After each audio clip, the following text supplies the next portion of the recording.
வரதை என்னும் ஊரினிலே ரோமாபுரி என்னும் இடத்தினிலே கோவில் கொண்ட தாய் மரியே சலேத்துமா மரியே சரணம் அம்மா சரணம் அம்மா சரணம் அம்மா.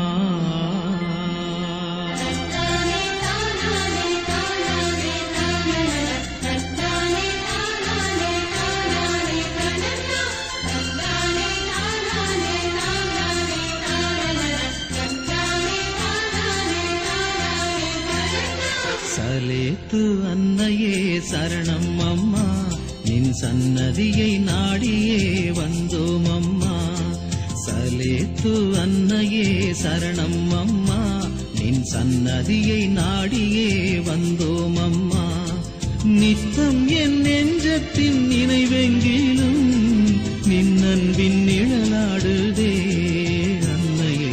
சலேத்து அன்னையே சரணம் அம்மா, நின் சன்னதியை நாடியே வந்தோம் அம்மா.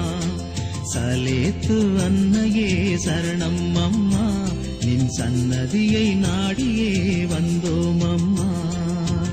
தந்தை மகன் தூயாவியாரின் பெயராலே ஆமென். நம் ஆண்டவராய் இயேசு கிறிஸ்துவின் அருளும் கடவுளின் அன்பும் தூய ஆவியாருடைய நட்புறவும் உங்கள் அனைவரோடும் இருப்பதாக. உம் ஆன்மாவோடும் இருப்பதாக.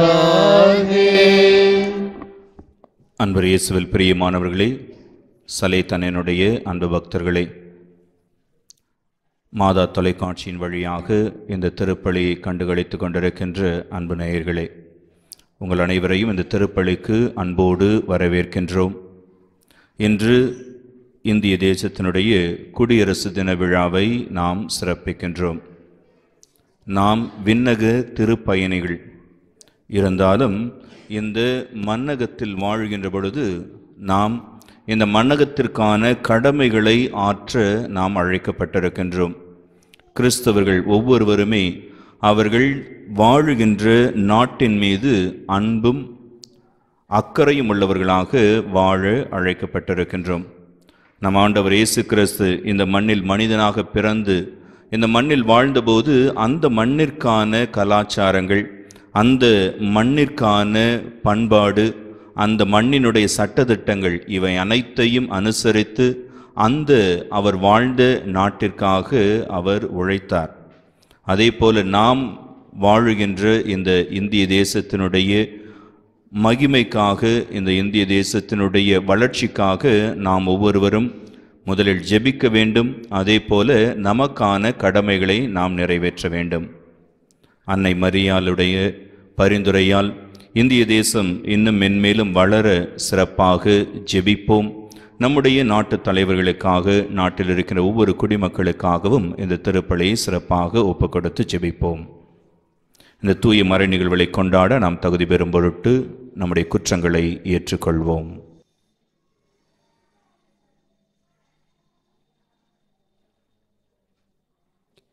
எல்லாம் வல்ல இறைவனிடமும் சகோதர சகோதரிகளே, உங்களிடமும் நான் பாவி என ஏற்றுக்கொள்கிறேன்.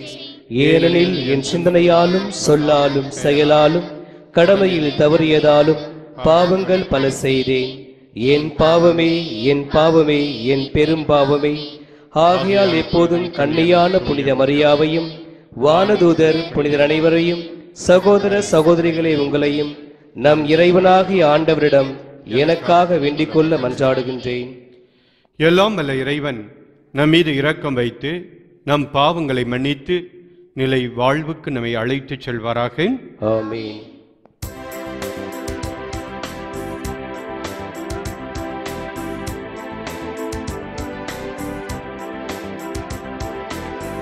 ஆண்டவரே இரக்கம் வையும், ஆண்டவரே இரக்கம் வையும், கிறிஸ்துவே இரக்கம் வையும், கிறிஸ்துவே இரக்கம் வையும், ஆண்டவரே இரக்கம் வையும், ஆண்டவரே இரக்கம் வையும், ஆண்டவரே இரக்கம் வையும், ஆண்டவரே இரக்கம் வையும்.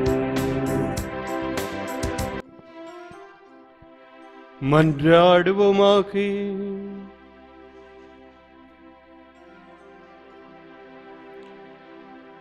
இறைவா, உமது வியத்தகு திட்டத்திற்கு ஏற்ப எல்லாவற்றையும் ஒழுங்குபடுத்தும் நீர் எங்கள் நாட்டுக்காக உம்மிடம் கொண்டு வரும் எங்கள் வேண்டுதல்களை கனிவுடன் ஏற்றருளும்.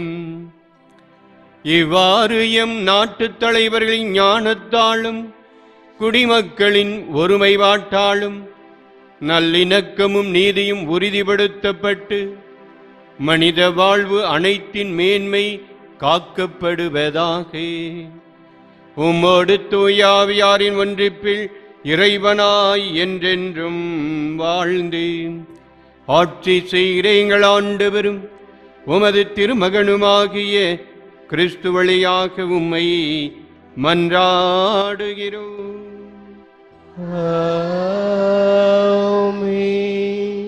முதல் வாசகம். இறைவாக்கினர் எரேமியா நூலிலிருந்து வாசகம். இதோ நாள்கள் வருகின்றன, அப்பொழுது நான் இஸ்ரேல் வீட்டாரோடும் யூதாவின் வீட்டாரோடும் புதிய உடன்படிக்கை ஒன்றை செய்து கொள்வேன் என்கிறார் ஆண்டவர். அவர்களுடைய மூதாதையரை எகிப்து நாட்டினின்று விடுவிப்பதற்காக அவர்களை நான் கைப்பிடித்து நடத்தி வந்த பொழுது அவர்களோடு செய்து கொண்ட உடன்படிக்கை போன்று இது இராது. நான் அவர்களின் தலைவராயிருந்தும் என் உடன்படிக்கை அவர்கள் மீறிவிட்டார்கள் என்கிறார் ஆண்டவர். அந்நாள்களுக்கு பிறகு இஸ்ரேல் வீட்டாரோடு நான் செய்ய இருக்கும் உடன்படிக்கை இதுவே. என் சட்டத்தை அவர்கள் உள்ளத்தில் பதிப்பேன், அதை அவர்களது இதயத்தில் எழுதி வைப்பேன். நான் அவர்களின் கடவுளாயிருப்பேன், அவர்கள் என் மக்களாயிருப்பார்கள் என்கிறார் ஆண்டவர். இனிமேல் எவரும் ஆண்டவரை அறிந்து கொள்ளும் என தமக்கு அடுத்திருப்பவருக்கோ சகோதரருக்கோ கற்றுத்தர மாட்டார். ஏனெனில் அவர்களுள் பெரியோர் முதல் சிறியோர் வரை அனைவரும் என்னை அறிந்து கொள்வர் என்கிறார் ஆண்டவர். அவர்களது தீச்செயலை நான் மன்னித்து விடுவேன், அவர்களுடைய பாவங்களை இனிமேல் நினைவு கூற மாட்டேன். இது ஆண்டவர் வழங்கும் அருள்வாக்கு. இறைவனுக்கு நன்றி. பதிலிறை பாடல். நீங்கள் பாட வேண்டிய பல்லவி. நீரே என் புகலிடம் என் அரண், உம்மையே நான் நம்பியுள்ளேன். நீரே என் புகலிடம் என் அரண், உம்மையே நான் நம்பியுள்ளேன். நீரே என் புகலிடம் என் அரண், உம்மையே நான் நம்பியுள்ளேன். உன்னதரின் பாதுகாப்பில் வாழ்பவர், எல்லாம் வல்லவரின் நிழலில் தங்கி இருப்பவர். ஆண்டவரை நோக்கி, நீரே என் புகலிடம் என் அரண், நான் நம்பியிருக்கும் இறைவன் என்றுரைப்பார். நீரே என் புகலிடம் என் அரண், உம்மையே நான் நம்பியுள்ளேன்.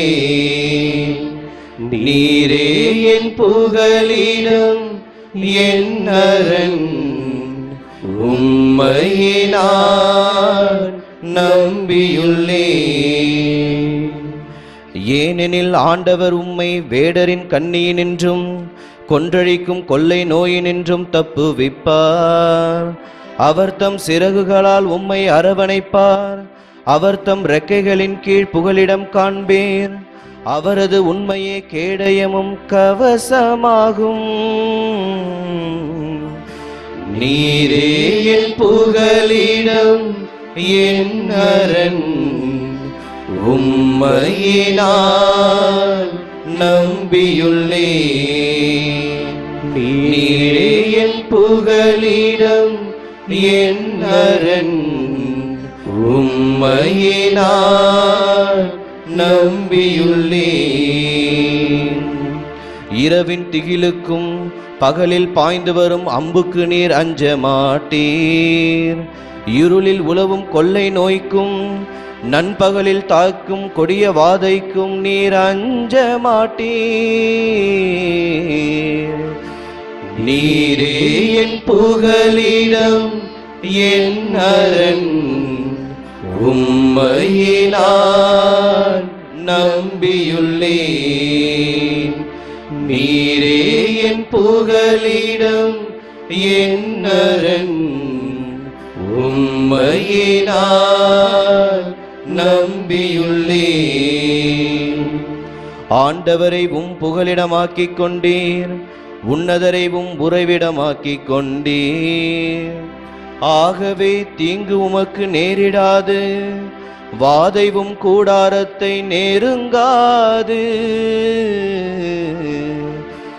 நீரே என் புகலிடம், என் அரண், உம்மையே நான் நம்பியுள்ளேன்.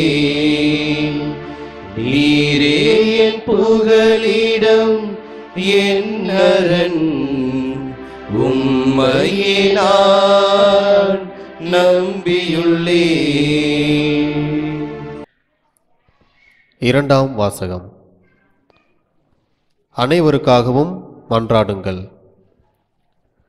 திருத்தூதர் பவுல் தீமோத்தேயுவுக்கு எழுதிய திருமுகத்திலிருந்து வாசகம். அதிகாரம் 2, இறை வார்த்தைகள் 1 முதல் 6 முடிய. அன்பிற்குரியவர்களே, அனைவருக்காகவும் மன்றாடுங்கள். இறைவனிடம் வேண்டுங்கள், பரிந்து பேசுங்கள், நன்றி செலுத்துங்கள். முதலில் நான் உங்களுக்கு தரும் அறிவுரை இதுவே: இறைப்பற்றும் கண்ணியமும் நிறைந்தவர்களாய் தொல்லையின்றி அமைதியோடு வாழ அரசர்களுக்காகவும் உயர் நிலையில் உள்ள எல்லா மனிதர்களுக்காகவும் மன்றாடுங்கள். இதுவே நம் மீட்பராகிய கடவுளின் முன் சிறந்ததும் ஏற்புடையதும் ஆகும். எல்லா மனிதரும் மீட்பு பெறவும் உண்மையை அறிந்து உணரவும் வேண்டும் என அவர் விரும்புகிறார். ஏனெனில் கடவுள் ஒருவரே. கடவுளுக்கும் மனிதருக்கும் இடையே இணைப்பாளரும் ஒருவரே. அவரே இயேசு கிறிஸ்து என்னும் மனிதர். அனைவரின் மீட்புக்காக அவர் தம்மையே ஈடாக தந்தார். குறித்த காலத்தில் அதற்கு சான்று பகர்ந்தார். இது ஆண்டவர் வழங்கும் அருள்வாக்கு. இறைவனுக்கு நன்றி.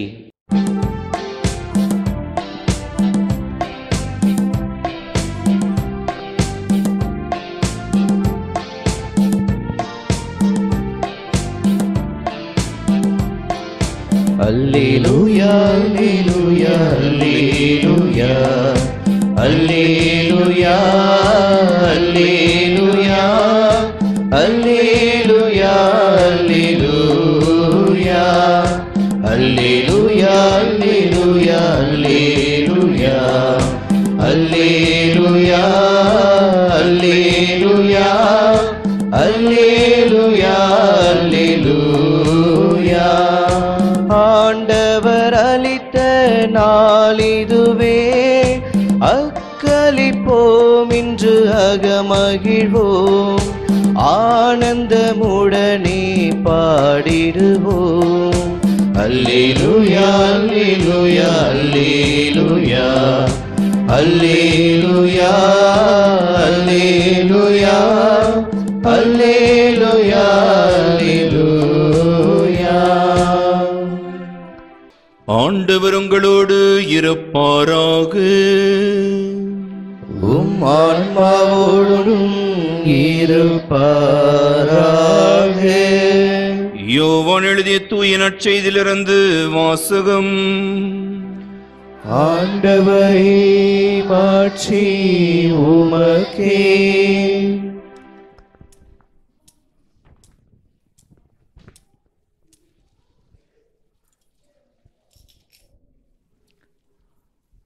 அக்காலத்தில் இயேசு தம்மை நம்பிய யூதர்களை நோக்கி, என் வார்த்தைகளை நீங்கள் தொடர்ந்து கடைபிடித்து வந்தால் உண்மையில் என் சீடர்களாய் இருப்பீர்கள், உண்மையை அறிந்தவர்களாயும் இருப்பீர்கள், உண்மை உங்களுக்கு விடுதலை அளிக்கும் என்றார். யூதர்கள் அவர்களை பார்த்து, உங்களுக்கு விடுதலை கிடைக்கும் என நீர் எப்படி சொல்லலாம்? நாங்கள் யாருக்கும் ஒருபோதும் அடிமைகளாய் இருந்ததில்லை, நாங்கள் ஆபிரகாமின் வழிமரபினர் ஆயிற்றே என்றார்கள். அதற்கு இயேசு, பாவம் செய்யும் எவரும் பாவத்திற்கு அடிமை என உறுதியாக உங்களுக்கு சொல்கிறேன். வீட்டில் அடிமைக்கு நிலையான இடம் இல்லை, மகனுக்கு அங்கு என்றென்றும் இடம் உண்டு. மகன் உங்களுக்கு விடுதலை அளித்தால் நீங்கள் உண்மையிலேயே விடுதலை பெற்றவர்களாக இருப்பீர்கள் என்றார். ஆண்டவரின் அருள்வாக்கு. கிறிஸ்துவே உமக்கு புகழ். அன்னை என்றால் நீ அம்மா, அனைவரும் உந்தன் சேயம்மா. அன்பிலே நீங்கள் தாயம்மா, அவனியில் நிகர் யாரம்மா. தஞ்சம் உந்தன் மடியம்மா, பஞ்சம் இனி ஏதம்மா. நெஞ்சம் பாடி ஆடுதம்மா, சிலைத்த அன்னையே கொஞ்சம் பாரம்மா. இயேசுவில் பிரியமான அன்பு சகோதர சகோதரிகளே, புனித சலைத்த அன்னையினுடைய அன்பு பக்தர்களே, இன்றைய நாளிலே காலையிலே தேசிய கொடியை ஏற்றிவிட்டு இதோ இந்த மதிய நேரத்திலே இந்த தொலைக்காட்சியிலும் சரி, அன்னையின் திருத்தலத்திலும் சரி அமர்ந்து நீங்கள் திருப்பலி கண்டு கொண்டிருக்கிறீர்கள். இந்த நேரத்திலே இறைவன் நமக்கு என்ன சொல்லுகிறார்? இந்த நாட்டினுடைய குடியரசு விழாவை கொண்டாடி கொண்டிருக்கிற நேரத்திலே நமக்கும் நாட்டிற்கும் என்ன இணைப்பு இருக்கிறது என்பதை சிந்தித்தவர்களாக இங்கே அமர்ந்திருக்கிறோம். நம்முடைய பாசமிகு பங்கு தந்தை அவர்கள் திருப்பலியின் தொடக்கத்திலே அருமையாக சொன்னார்கள், தேசத்திற்காக ஜெபியுங்கள் என்று சொல்லி. இதைத்தான் இன்றைய வாசகங்கள் நமக்கு அருமையான ஒரு வார்த்தைகளாக அமைந்திருக்கிறது. கடவுள் மனிதனோடு உடன்படிக்கை ஏற்படுத்துகிறார். அந்த உடன்படிக்கையின்படி நாம் வாழ்ந்தோம் என்றால் அந்த தேவன் நம்முடைய தேவனாகவும் நாம் அவருடைய பிள்ளைகளாகவும் இந்த பூமியிலே வாழ முடியும் என்பதை எடுத்துரைத்தது. இன்றைய 2ஆம் வாசகத்திலே புனித பவுல் தீமோத்தேயுக்கு எழுதிய திருமுகத்தை பார்க்கின்ற பொழுது நாம் செய்ய வேண்டியதை, குறிப்பாக தேவனுடைய பிள்ளைகளாக இருக்கின்ற நாம் இந்த பூமியிலே வாழுகின்ற பொழுது, விண்ணகத்தை நோக்கி பயணம் செய்கின்ற நாம் இந்த பூமியிலே வாழுகின்ற வரையிலும் என்ன செய்ய வேண்டும்? இந்த தேசத்திற்காக, இன்னும் சொல்லப்போனால் அனைவருக்காகவும் மன்றாட வேண்டும். இறைவனிடம் வேண்டுங்கள், பரிந்து பேசுங்கள், நன்றி சொல்லுங்கள், நம்முடைய நாட்டு தலைவர்களுக்காக ஜெபியுங்கள் என்று இன்றைய 2ஆம் வாசகத்தில் அருமையாக சொல்லப்பட்டிருக்கிறது. ஏனென்றால் பல்வேறு காரியங்களுக்கும், பல்வேறு தீய செயல்களுக்கும், வஞ்சனைகளுக்கும், லஞ்சத்திற்கும் நாம் அடிமையாய் கொண்டிருக்கிறோம். இந்திய நாடானது ஆங்கில தேசத்திலிருந்து, ஆங்கில பிடியிலிருந்து விடுதலையாக வேண்டும் என்று சொல்லி போராடிய நாம் விடுதலை கிடைத்திருக்கிறது. ஆனால் பெற்ற விடுதலையை, அந்த சுதந்திரத்தை நாம் எந்த அளவுக்கு அனுபவித்துக் கொண்டிருக்கிறோம் என்பது ஒரு கேள்விக்குறியாக பல நாட்கள் உருண்டோடி கொண்டிருந்தன. எனவேதான் நம்முடைய நாட்டை, நம்முடைய தேசத்தை நாம் பெற்றிருக்கிறோம், உரிமையோடு பெற்றிருக்கிறோம் என்று இந்த தேசத்தை ஆள்வதும், இந்த தேசத்தை வழிநடத்துவதும், இந்த தேசத்திற்காக உழைப்பதும் நம்முடைய கடமை. எனவே எல்லோருமே தேசத்தை ஆண்டுவிட முடியாது என்பதற்காக நமக்கு கொடுத்திருக்கின்ற அந்த உரிமையையும் சுதந்திரத்தையும் நாம் பயன்படுத்தி நமக்குள் இருக்கின்ற நம்முடைய மனிதர்கள், நம்முடைய சக நண்பர்களை, ஏன் நம்முடைய சகோதர சகோதரிகளை ஒருவரை நாம் தேர்ந்தெடுத்து அது நம்முடைய உரிமையை பயன்படுத்தி, நமக்கு கிடைத்திருக்கிற அந்த சுதந்திரத்தை, விடுதலையும் பயன்படுத்தி நல்லதொரு மனிதர்களை தேர்ந்தெடுத்து அரசியல் தலைவர்களாக நியமித்து அவர்கள் இந்த தேசத்தை நம் சார்பாக நடத்தி செல்ல வேண்டும் என்பதற்காக நம்மையே நாம் ஆட்சி புரியவும் அரசியல் தலைவர்களை தேர்ந்தெடுக்கவும் உரிமை பெற்றிருக்கின்ற நாம் அதனுடைய தொடக்க விழாவாக தான் குடியரசு விழா என்று சொல்லி நாம் கொண்டாடி கொண்டிருக்கிறோம்.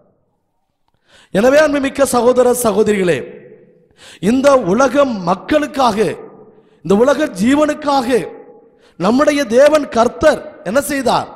தன்னையே தகன பலியாக ஒப்பு கொடுத்தார். உங்களுக்கும் எனக்கும் மீட்பை பெற்றுக் கொடுத்தார். மீட்பு என்றால் பல்வேறு விதங்களிலே, ஏன் கடைசி வரையிலும் நமக்காக வாழ்ந்து கல்வாரி மலைகளை தகனப்பலியாக ஒப்பு கொடுத்து நம்முடைய பாவ பிடியிலிருந்து விடுதலை கொடுத்த தேவன் நமக்கு இரட்சிப்பை கொடுத்தார். அன்புமிக்க சகோதர சகோதரிகளே, இதோ மகன் மட்டுமல்ல, இந்த தாயும், சாதாரணமாக சொல்லுவார்கள் நூலை போல சேலை, தாயை போல பிள்ளை என்று சொல்லுவார்கள். ஆனால் இங்கு இந்த வார்த்தையை மாற்றி அமையுங்கள். மகனை போல தாய் என்று சொல்லக்கூடிய விதத்திலே கடவுளாம் இயேசு கிறிஸ்துவிடம் இருந்த அத்தனை பண்புகளும் இந்த தாயிடம் இருந்தது. அன்புமிக்க சகோதரமே, இந்த தேவன் இன்று மட்டுமல்ல, அன்றே யாரெல்லாம் அடிமைத்தனத்தில் இருக்கிறார்களோ, யாரெல்லாம் பல்வேறு சூழ்நிலையில் அடிமைப்பட்டு இருக்கிறார்களோ, அல்லது செல்வத்தினால், ஆணவத்தினால், அதிகாரத்தினால் அல்லது பாவத்தினால் அடிமைப்பட்டு இருக்கிறார்களோ அவர்களெல்லாம் விடுவிக்கின்ற தேவனாக தான் தொடக்கத்திலிருந்து இயேசு கிறிஸ்து வாழ்வு வரையிலும், ஏன் இன்றும் அன்னை மரியாள் வழியாக இறைவன் அந்த செயலை செய்து கொண்டுதான் இருக்கிறார். விடுதலை பயண புத்தகம் 3வது அதிகாரம் 7வது வசனத்திலே பாருங்கள். எகிப்து தேசத்திலே தன்னுடைய மக்களாகி இஸ்ராயேல் மக்கள் அடிமையாக இருந்த பொழுது அவர்களை விடுவிக்க வேண்டும் என்று சொல்லி, ஏனென்றால் அவர்கள் தேவனை நோக்கி கதறி அழுதார்கள். எனவே எரியும் புதரின் வழியாக மோயிசனை அழைத்தார். மோயிசா, பாரும், என்னுடைய மக்கள் எகிப்து தேசத்திலே அடிமைப்பட்டு கொண்டிருக்கிறார்கள். அவர்கள் அடிமையின் பொருட்டு துன்பத்தினால் துவண்டுகின்ற பொழுது அந்த அழுகுரல் என்னுடைய செவிக்கு எட்டுகின்றன. என் கண்களால் கண்டேன் என்று சொல்லி அவர்களை போய் மீட்டு கொண்டு வா என்று சொல்லி விடுதலை கொடுக்கின்ற தேவனாக அவர் இருக்கிறார். தேவனுடைய செல்ல பிள்ளைகளே, நினைத்திருந்தால் தேவனே அந்த பார்வோன் மன்னனிடம் சென்று பேசியிருந்திருக்கலாம், அல்லது பல்வேறு தூண்டல் வழியாக தன் மக்களை விடுவிக்கின்ற விதத்தில் செய்திருக்கலாம். தேவன் என்ன செய்தார் பாருங்கள். உலகத்தை படைத்த தேவன் அதை ஆளுகின்ற, அதை வழிநடத்துகின்ற பொறுப்பையும் நமக்கு கொடுக்கிறார். எனவே இந்த விதத்திலே தேவன் கூடவே இருந்து இந்த தேசத்தையும் இந்த தேச மக்களையும் வழிநடத்துவதற்காக மனிதர்களாகிய உங்களையும் என்னையும் தேவன் அழைக்கிறார். அதனால்தான் அடையாளமாக தான் மோயிசனை கடவுள் அழைத்தார்.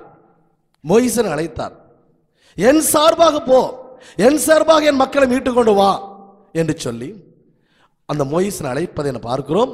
மோயிசனும் கடவுளுக்கு உகந்த பிள்ளையாக இருந்து கடவுளினுடைய நண்பன் என்று சொல்கிற அளவுக்கு தேவனுடைய பணிகளை செய்தார். அந்த இஸ்ரேல் மக்களை மீட்டுக் கொண்டு வருகிறார்.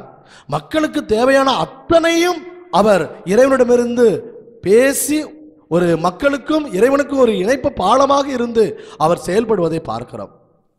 இப்படியாக விவிலியத்தில் பல அரசர்களையும் இறைவாக்கினர்களையும் கடவுள் பயன்படுத்தினார். தன் மக்களை வழிநடத்தப்பட வேண்டும், தன் மக்களை நல்வழியில் அழைத்து செல்லப்பட வேண்டும், தூயவர்களாக வாழ வேண்டும், என் தன்னுடைய உடன்படிக்கையை கடைபிடிக்க வேண்டும் என்பதற்காக அத்தனை மனிதர்களையும் பயன்படுத்தினார். தேவனுடைய செல்ல பிள்ளைகளே, கடைசியில் தன் ஒரே மைந்தனை இந்த உலகத்திற்கு அனுப்பினார்.